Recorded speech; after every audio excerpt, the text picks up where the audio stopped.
Breaking news आहे रते देरे मावा सां शेयर कई पिया। शादी में फायरिंग दौरान 2 ज़ख़्मियुनि वारो मामलो, जंहिंमें DIG लाड़काणो जो नोटिस 2 घोट गिरफ़्तार किया विया।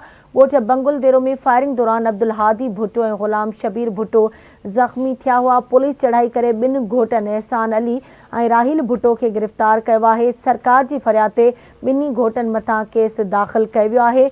अहम ख़बर अवां खे ॾियूं पिया रते देरे मां, जिते शादीअ में फायरिंग दौरान 2 ज़ख़्मियुनि वारो मामलो, जंहिंमें DIG लाड़काणे जे नोटिस वठण बाद 2 घोट गिरफ़्तार थिया आहिनि। ॻोठ बंगुल देरो में फायरिंग दौरान अब्दुल हादी भुट्टो ऐं ग़ुलाम शबीर भुट्टो ज़ख़्मी थिया हुआ। पुलिस चढ़ाई करे 2 घोटनि एहसान अली ऐं राहिल भुट्टो खे गिरफ़्तार कयो आहे। सरकार जी फरियाद ते 2 घोटनि मथां केस दाख़िल कयो वियो आहे।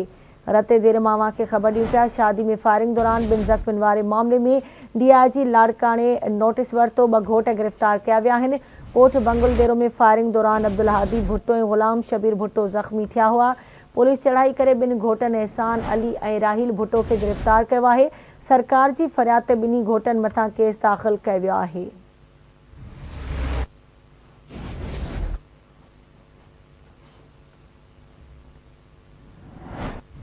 रते देरे मां अवां खे ख़बर ॾियूं पिया। शादी में फायरिंग दौरान 2 ज़ख़्मियुनि वारो मामलो, जंहिंमें DIG लाड़काणे नोटिस वरितो, 2 घोट गिरफ़्तार कया विया आहिनि। ॻोठ बंगुल देरो में फायरिंग दौरान अब्दुल हादी भुट्टो ऐं ग़ुलाम शबीर भुट्टो ज़ख़्मी थिया हुआ। पुलिस चढ़ाई करे 2 घोटनि एहसान अली ऐं राहिल भुट्टो खे गिरफ़्तार कयो आहे। सरकार जी फरियाद ते 2 घोटनि मथां केस दाख़िल कयो वियो आहे। तफ़सील मालूम कंदासीं आवाज़ जे रिपोर्टर पहलवान जोयो खां। जी पहलवान जोयो, कहिड़ा तफ़सील आहिनि, आगाह कजो।